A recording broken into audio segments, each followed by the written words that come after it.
एजीच्या ऑफिसमध्ये नोकरी होती तेव्हा दरवेळेला रजा घ्यायची. मग काय ते त्यांच्या रजेचे प्रकार असतात फार, बरं का. सिक लीव्ह म्हणा आणि कॅज्युअल लीव्ह, प्रिव्हिलेज लीव्ह, काय अर्न लीव्ह, हजार भानगड, मला काय माहिती नाही त्या, आपण काय सरकारी नोकर नाही. पण या सगळ्या त्यांच्या सगळ्या रजा संपल्या. आता अर्ध पगारी रजा आली. तेव्हा तो ऑफिसर काय म्हणाला, त्यांच्या म्हणजे चांगला होता, जोशी तू जिवंत राहत नाही, मरत नसले का सगळ्या रजा संपल्या तुझ्या. तसा हा मनुष्य का मरे ना सावध, ऐसे जीविताशी पडे स्तब्ध, आयुष्य मरणाची मर्यादा वेळ ठाकी. कुठपर्यंत राहतो हा, कोमामध्ये जातो. आपल्याला ते अलीकडे पाठ आहे, बरं का. होय, बरं का. काही नाही, आणि त्या कोमाची गंमत अशी आहे, नळ्या घालून त्याला जिवंत ठेवतात, बरं का. बरं, नातेवाईक एक मला विचारायला आले, अरे 6 महिने झाली ती बाई ही आहे हो. तर म्हणलं 2 मुलं त्यांची. तर म्हणलं तू असं करते, औषधं बंद करा, लोक काय म्हणतील. अरे ती मरू दे की सगळं, लोक काय म्हणतील. त्या ब्रिज कॅन्डी हॉस्पिटलमध्ये खर्च काय आहे रोजचा, हा, बरं का. पण लौकिकाला काय मनुष्य बरोबर. हा, मला असं वाटतं बट आपण त्याची वेळ आल्यानंतर मरू दे असं म्हणावं, तर मग नळ्या काढून टाका, नाही का. नुसतं साधं तोंडाने औषध घ्याल, जगेल तितके दिवस जगेल. पण कसा पेच येतो बघा त्याचा. आपला आईबाप असलेले लोक म्हणून काय म्हणतील, बापाला मारलं, आईला मारलं म्हणून म्हणायचे आणखी, नाही का.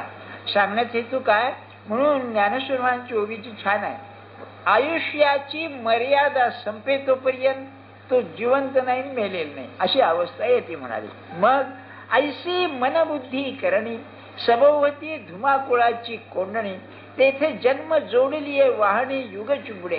ते म्हणाले कसला आलाय अभ्यासन, कसलं ब्रह्मन, कसला देव आलेला आहे, तो आज जगतोय मरतोय, लोक वाट पाहतात. आणि बरोबर आहे बरं का.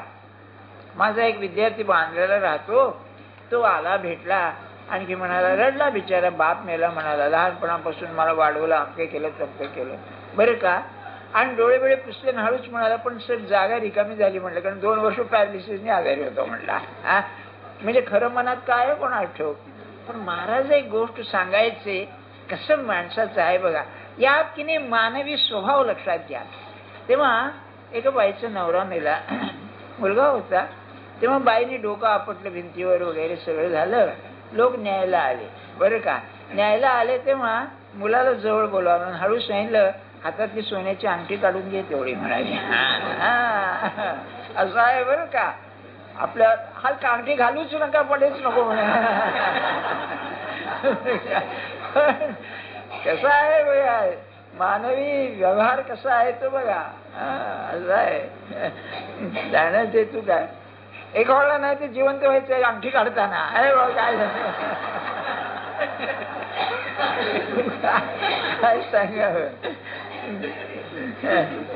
म्हणून हातीचे जे वेळी जाये, ते वेळी अनेक लाभाची गोठी के आहे. म्हणून प्रयाणित होये येतुले दशा. अरे त्याचा देह आहे, तो चालला निघाल्यानंतर जे परमात्मा स्वरूपाचं दर्शन आणि भीषण आहे ते कुठलं राहत आहे, काही भान राहत नाही, माणूस खेचला जातो. मृत्यूची छाया फार जबर आहे बरं का. तुम्हाला एक सांगून ठेवतो, माझं एवढं तुम्ही ध्यानात ठेवा. तुम्ही जर खरोखर उपासनेत आहात ना, खरी पाहिजे. उपासनेचं मर्म काय आहे, करता तो आहे, हा प्राण आहे उपासनेचा. बरं, उपासनेचा की खरा उपासक कोण, ज्याची साधना कोणाची चालली आहे, की माझी साधना त्याच्या इच्छेने होती, माझ्या जीवनात घडणाऱ्या गोष्टी त्याच्या इच्छेने होत आहेत, ही ज्याची खरी भावना आहे ना, तो खरा. बरं का. बाकीचं पूजा पाठ आणि पारायण सगळी होऊ द्या, ही भावना पाहिजे. असं ज्याचं आहे ना, त्याला आतून वाटतं की आता आपला आलाय. त्यालाही सांगता येणार नाही का वाटतं, बरं का. पण त्याला वाटतं आता नाही फार. कारण उपासनेचं काय होतं, त्याचा देह सुटायला लागतो, सूक्ष्म देह या देहातून सुटायला लागतो. आणि तो सुटण्याकरता जी भावना असते ती भावना प्रदीप्त होऊ लागते. म्हणजे ध्यानात येतं की आता काही फार वेळ राहणार नाही. उपासनेच्या वेळेला तो बाहेर येणं निराळं, आणि काही नसताना तो सुटल्यासारखा राहणं त्याला आतून येतं की आता नाही फार दिवस. जरूर येतं अगदी. हा त्याची प्रचिती आहे उपासनेची. या मग ते सांगतात, ते भाऊसाहेब होते ना, त्यांना एक सदरी शिवायची होती. तेव्हा त्यांनी सांगितलं 4 सदरी शिवतो म्हणून. बरं का, त्यांनी कोणते ते म्हणे अरे एवढे कशाला शिवता, नका शिव म्हणाले, एक सुद्धा नको आहे. आता माझे फार दिवस नाहीयेत म्हणाले आणि 10 दिवसांनी गेले बघा.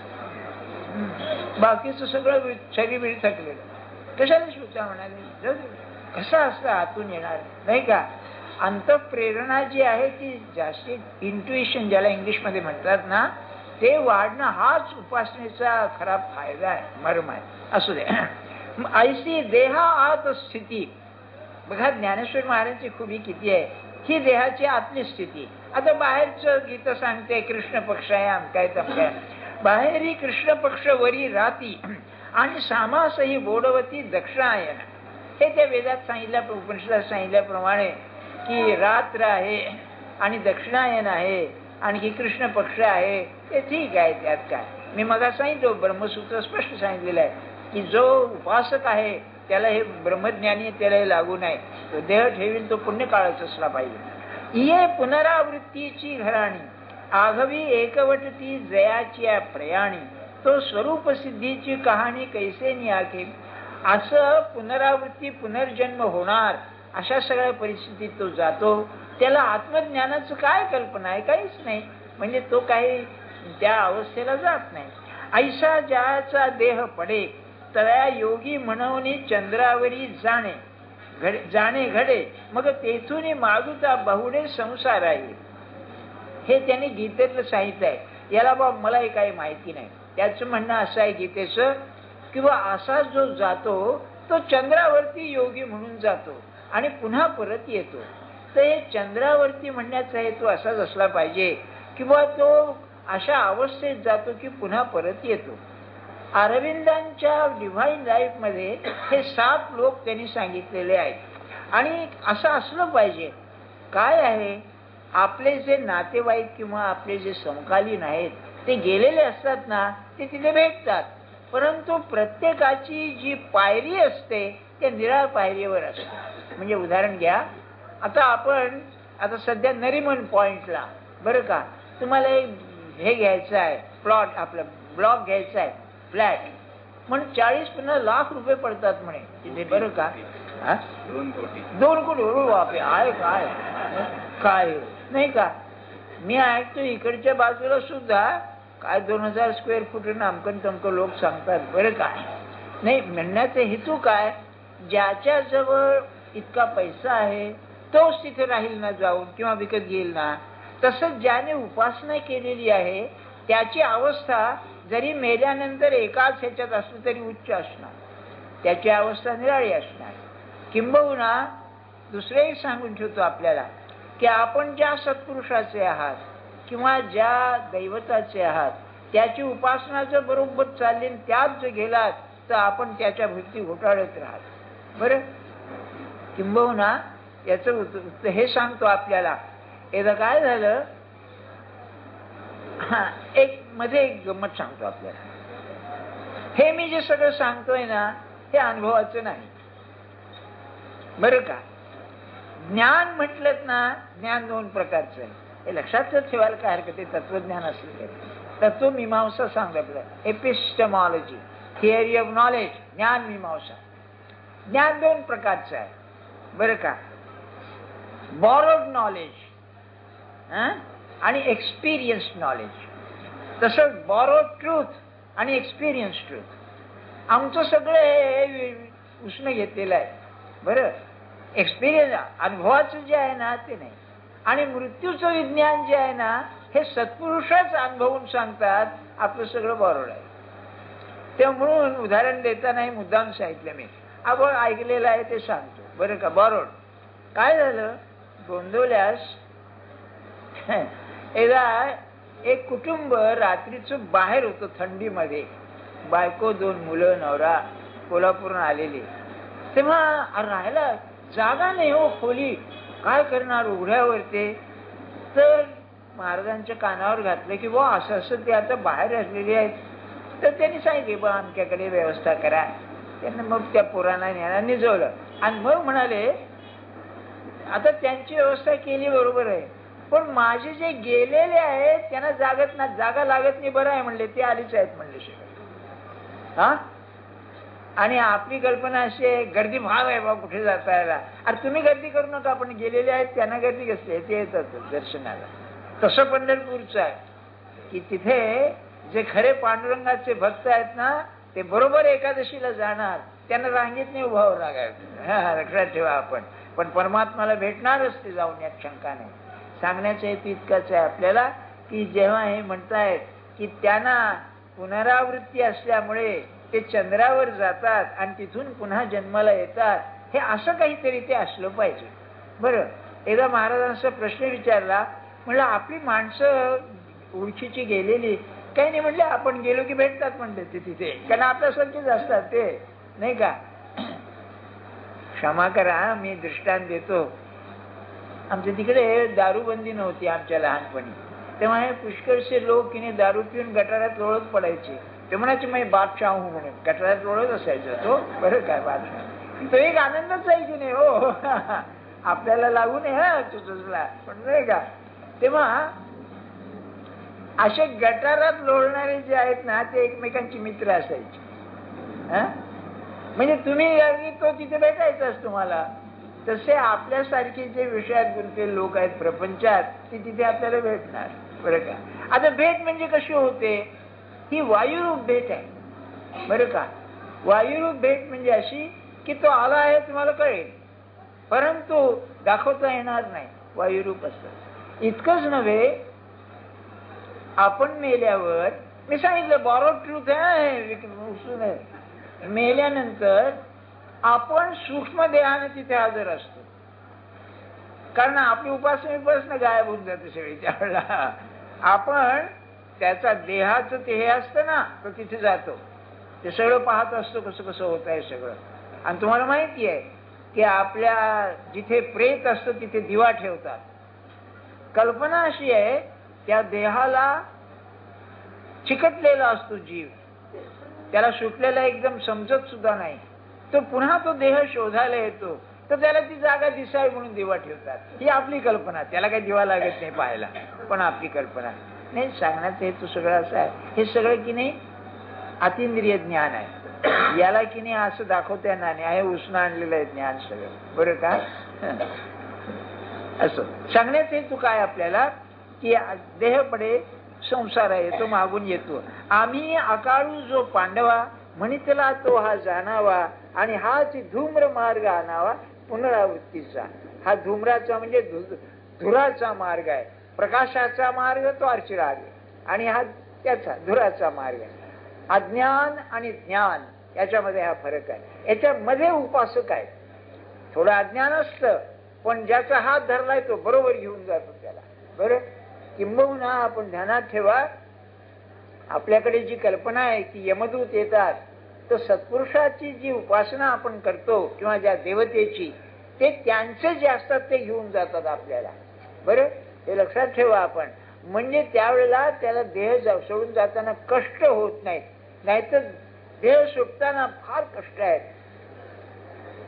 रामकृष्ण म्हणायचे, नाड्या जशा आखडतात तसा देह सुटताना त्रास होतो माणसाला. बरं का. कारण तो पुन्हा येणारच नाहीये, तो त्रास त्याला होत नाही, सहज होऊन जातो असा.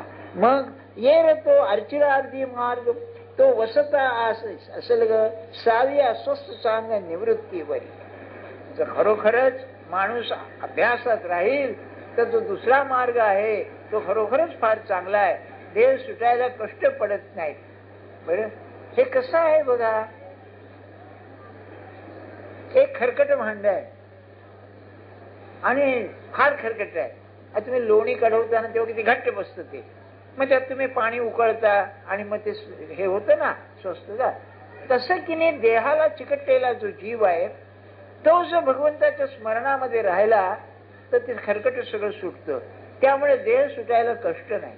बरं, नाही तर देह सुटायला कष्ट आहे, मानसिक कष्ट आहे आणि देहाचे सुद्धा कष्ट आहे. बरं, आपल्याला वाटतं, पण समजा एखाद्याला तुम्ही अॅनेस्थेसिया म्हणजे क्लोरोफॉर्म दिलात, तरी तो मरायचं जर असला तर कष्ट होतच असले पाहिजे. कारण देह सुटणं म्हणजे वासना सुटणं आहे ना. वासना तृप्तीला साधन राहिलेलं नाही काही, म्हणून ते असतं. अंतकाळेचे स्मरण माते व स्मरा, याचा अर्थ तो आहे भगवंताच्या स्मरणात जो जातो तो खरोखरच सुखाने जातो, यात शंका नाही. सुटतो तेवढ्या पुरता असा आहे. बघ पुढे म्हणाले, ऐसिया अनादि दोन्ही वाटा, एक उजू एक आवाटा, म्हणून बुद्धिपूर्वक सुभटा दाविली याचा. अनादि आजपर्यंत अशा या दोन मृत्यूच्या वाटा आहेत. अर्जुना तुला या स्पष्ट दोन्ही वाटा दाखवल्या. कासे मार्गामार्ग देखावे, साच लढिके ओळखावे, हिताहित जाणावे हिताची लागे. तर उत्तम मृत्यू यावा याकरता याचं ज्ञान पाहिजे. मी सांगितलं आपल्याला देहाच्या दृष्टीने उत्तम मृत्यू काय कुठे ओळख पडेल, पण देह सुटताना त्याच्या स्मरणात जाणं हे खरं मर्म आहे बघा. आणि त्याला उत्तम अभ्यास झोपेचा आहे. आपण निसताना आपण मृत्यूचा एक प्रकार येतो, पुन्हा आलो भरावता आलो नाही तर नाही, तेव्हा जाताना काय बरोबर येतं ध्यानात ठेवा. असं आहे, एक अवस्था संपून दुसऱ्या अवस्थेत जाताना एक संधिकाल येतो. जसं आपले जे श्वास चालतात ना, एक श्वास संपलाय आणि दुसरा श्वास सुरू होतोय, फार संधी थोडी असते, तिथे मूळ अस्तित्व प्रगट होतं, म्हणजे आत्मस्वरूप प्रगट होतं. म्हणून निद्रा आणि जागृती यामध्ये जागृती संपते आणि आता निद्रा येणार, यात जे आहे ना तिथे खरं अस्तित्व आहे. तर ते जन्म आणि मृत्यू याला लागू आहे. जन्म ही अवस्था आणि मृत्यू ही अवस्था. तर जन्मातून मृत्यूत जाताना तो शुद्धीवर आलाच पाहिजे. ती किती क्षणभर असेल तिथे भगवंताचं नाम यायला पाहिजे. नाही तर मग अंतकाळीची मावे स्मरण भगवंताला सांगितलं कसं असतं. अंतकाळी शुद्ध आलीच पाहिजे, क्षणभर का असेना. आणि जो जन्मभर नामात राहिलाय त्याला बरोबर त्यावेळेला येईल. तो इतर वेळेला विशुद्ध असेल पण त्यावेळेला बरोबर तो याच्यात येईल आणि त्या अवस्थेमध्ये जाईल. म्हणून या अनादि दोन्ही वाटा आहेत, यात शंका नाही. पाहे पा नाव देखता बरवी, कोणी आड घाली काय अथावी, का सुपंत सानूनी अडवी दीर्घवत असे. आता ज्ञानेश्वर महाराजांचा आपल्याला अपील आहे बरं का, आपल्याला विनंती आहे. काय विनंती आहे? अरे म्हणाले एक नाव आहे बरं का, उत्तम नाव आहे, ती नाव मुद्दाम कुणी म्हणले खोल पाण्यात घालील का? नाही घालणार, कारण बुडाला संभव असतो. किंवा एक मनुष्य सरळ रस्त्याने चाललाय, मुद्दामून आडव्या रस्त्याने जाईल का? म्हणाले वेड्या वाकड्या रस्त्याने नाही जाणार. म्हणून जे विष अमृत ओळखे तो अमृत काय सांडू शके, तेवी जो उजू वाट देखे तो आवाठा न वचे. हे विष आहे, अमृत आहे, तर मुद्दाम कुणी विष घेईल का? नाही घेणार. तसं हा सरळ मार्ग आहे, हा वाकडा मार्ग आहे. हे ज्याने कळलं ज्याला, तो मुद्दाम काही वाकड्या वाटेला जाणार नाही. म्हणून पुढे पारखावे खरे पुढे, पारखिले तरी न पडे अनवसरे काही. म्हणून खरं खोटं समजून जो खरा चांगला मार्ग आहे त्या मार्गाला जावं. येरवी देहांती थोर विषम, या मार्गाचे आहे संभ्रम, जन्मे अभ्यासिर्याचे अनुकाम जाईल वाया. काय सुरेख आहे हे. म्हणाले मर्म असं आहे की जन्मभर तुम्ही याच्या उलट अभ्यास केलाय, अंतकाळी त्रास झाल्याशिवाय राहणार नाही. म्हणून पहिल्यापासूनच याचा आपण उपयोग करायला पाहिजे. मग का जरी अर्चिदार्थी मार्ग चुकलिया, अवश्य धूम्र मार्गी पडलिया, तरी संसार पांती गुंतलिया भवतची असावी. त्याच्या मागचा संसार सुटत नाही, सारख्या चक्रा खात राहतो. एक मला आठवण झाली आता, आपल्याकडे एक तरुण मुलगा यायचा बघा, त्या लोर परेडला कुठेतरी राहायचा. तेव्हा त्याचा पहिला मुलगा मेला आणि दुसरा त्या बाईला काही दिवस राहिनात. म्हणून ते आमचे एक डॉक्टर होते ओळखीचे तिथले त्या वाडियामध्ये, त्यांच्याकडे ते आलं म्हणून ते मला कळलं सगळं. तर काय झालं, त्याला तर मूल पाहिजे होतं, बरोबर तरुण मुलगा, गैर काय आहे त्यामध्ये, परंतु त्याला काही मूल होईना. तेव्हा याने काय प्रार्थना केली एकदा बसल्या बसल्या, की बा मला का मूल होत नाहीये याचं मला काहीतरी कळावं. आणि त्याला स्वप्न पडायला लागली. काय स्वप्न पडायला लागली की त्याचा मुलगा संडासात अडकलेला आहे बरं का. असं एक नाही दोन नाही 10 वेळा अशी त्याला स्वप्न पडायला लागली. तेव्हा ते पुण्याला एक हे होते मिटकर म्हणून, त्यांना हे कळायचं भविष्य सगळं. तेव्हा त्यांच्याकडे तो गेला आणि हे काही सांगितलं नाही, पण त्यांनी विचारलं की बाबा मला मूल होत नाहीये, काय आड येत आहे. तेव्हा त्यांनी त्याला ध्यान बिन लावित असत. ते डोळे झाकले सांगितलं की तुमचा मुलगा कुठेतरी घाणीत अडकलेला आहे म्हणाले, आणि तो सारखा तुम्हाला सूचना देतोय की मला यायचंय मला यायचंय, ते अडतंय म्हणाले सगळं. मग त्यांनी सांगितलं हे सगळं बरं का, ऐकण्यासारखं. मग मी काय करू म्हणाले. तुम्ही म्हणले काहीतरी एखाद्या चांगल्या शास्त्री माणसाला विचारा किंवा हे काय करावं याकरता. मग त्यांनी काहीतरी केलं बघ, तेवढी ते जप बीप केलं, काहीतरी केलं आणि ते मूल झालं. ते ऐकण्यासारखं आहे फार. ते मूल भारी रडायचं. बरं रडायचं तेव्हा ती बाई बेजार झाली. हो त्या पोराला झोप नाही, हिला झोप नाही. तेव्हा ती काय म्हणली एकदा कंटाळून, अरे तू मला पाहिजेस म्हणून मी तुला बोलावलं, मला त्रास का देतोस. त्या दिवसापासून रडणं थांबलं. मी सांगितलं नाही बॉरोड नॉलेज आहे सगळे, अनुभवाचं नाही. पण हे असं आहे बरं. तेव्हा आता आपल्याला आपल्या वडिलांनी मागितलं होतं का नाही कोणाला ठाऊक, ते कोणाला ठाऊक नाही का. आपण जबरदस्तीनं आलो आहे असं वेगळ्या झालं काहीतरी. परंतु काय की ते गूढ आहे म्हणून याला गूढशास्त्र म्हणतात. याला मिस्टिसिझम हा जो अर्थ आहे याचा गूढशास्त्र आहे.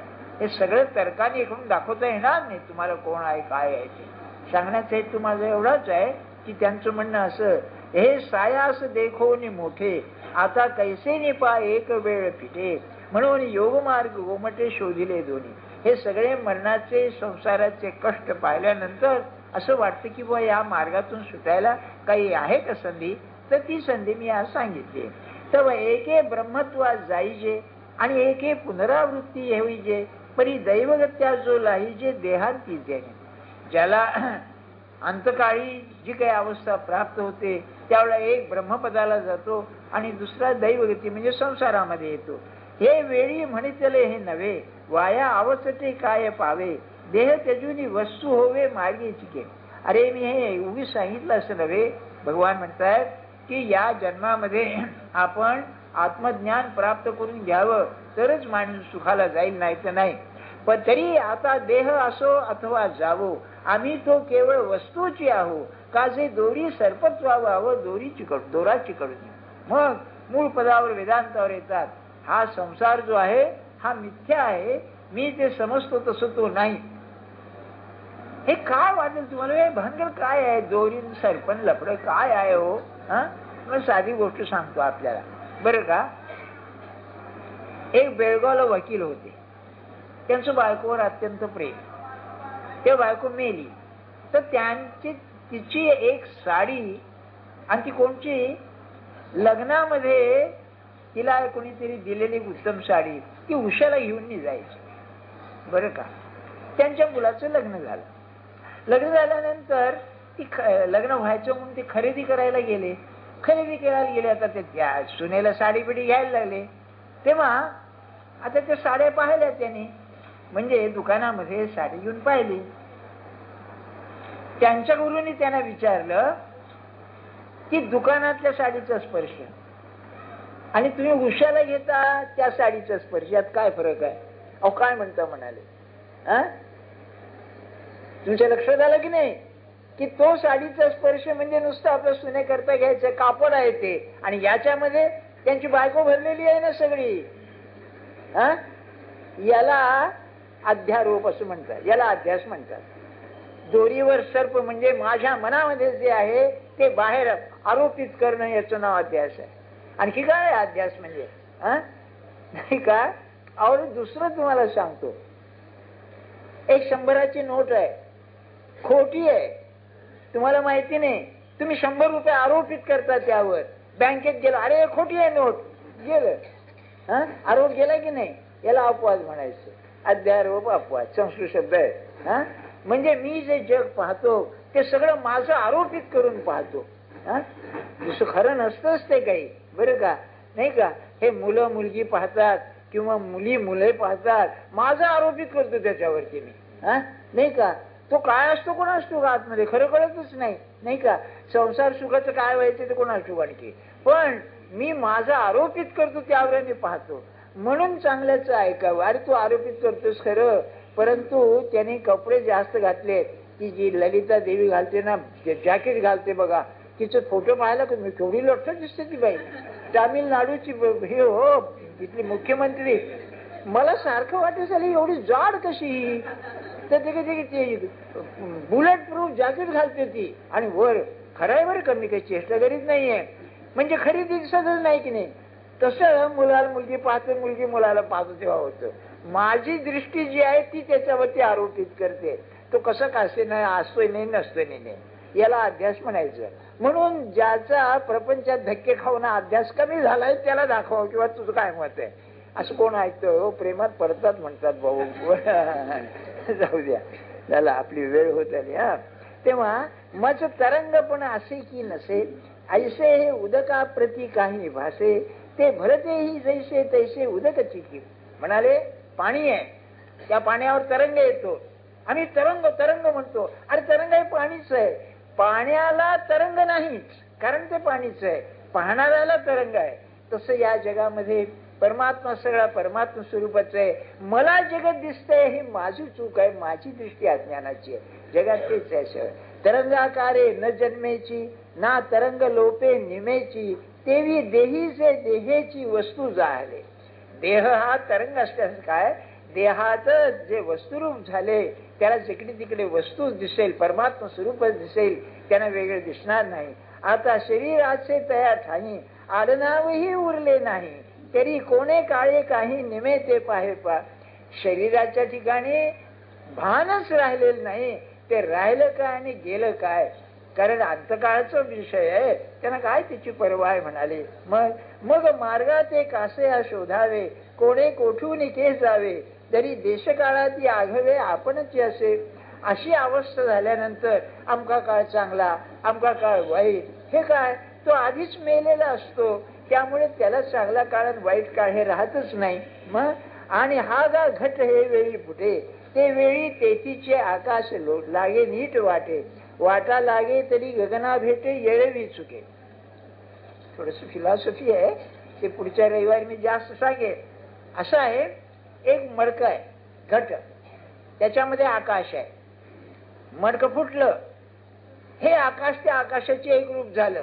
अरे नाही, त्या मडक्यात असताना आकाश वेगळं झालेलं नाही, मडकं फुटलं म्हणून काय त्या वेगळं झालेलं आकाश गेलेलं नाही, आकाश एक रूपच आहे. मडक्यात असलं काय बाहेर असलं काय. तसं देह असताना तो देहापुरता जरी दिसला तरी तो देहापुरता नाही, संबंध विश्व व्यापून असतो. त्यामुळे मरताना तो काय परमात्मा स्वरूपाशी एकरूप होतो असतो नाही, आधीच एकरूप असतो, हा सांगण्याचा हेतू. पाहे पायसे हन आहे की तो आकारून जाये, हेर गगन ते गगनीचे आहे घटत्व आले. ऐस्या बोधाचे निसुरवाडे, मार्गा मार्गाचे साकडे, तया सोहम सिद्ध्या न पडे योगी आसी. असा जो सोहम सिद्ध झालेला आहे बरं का, सोहंभावे पारंगत रमिजे जेथ, ज्ञानेश्वरीच्या आरंभी आहे. मी तोच आहे असं ज्याचं स्वानुभव आहे, अशा माणसाला मृत्यूची ही वाट काय आणि ती वाट काय, दक्षिणायन काय उत्तरायण काय, रात्र काय दिवस काय, त्याचा काही संबंध राहत नाही. कारण तो आहे तो पुण्यकाल, जातो तो पुण्यकाल, गेल्यानंतर सुद्धा त्याची पुण्यतिथीच असते, त्याला हा भेद सुरत नाही. हा त्यांचं सांगण्याचा हेतू आहे. तर पुढचा थोडा हा विषय थोडा आणि पुढचा विषय पुढच्या रविवारी सांगेल. जानकी जीवन स्मरण जय जय राम, रघुपती राघव राजा राम, पतित पावन सीताराम राम.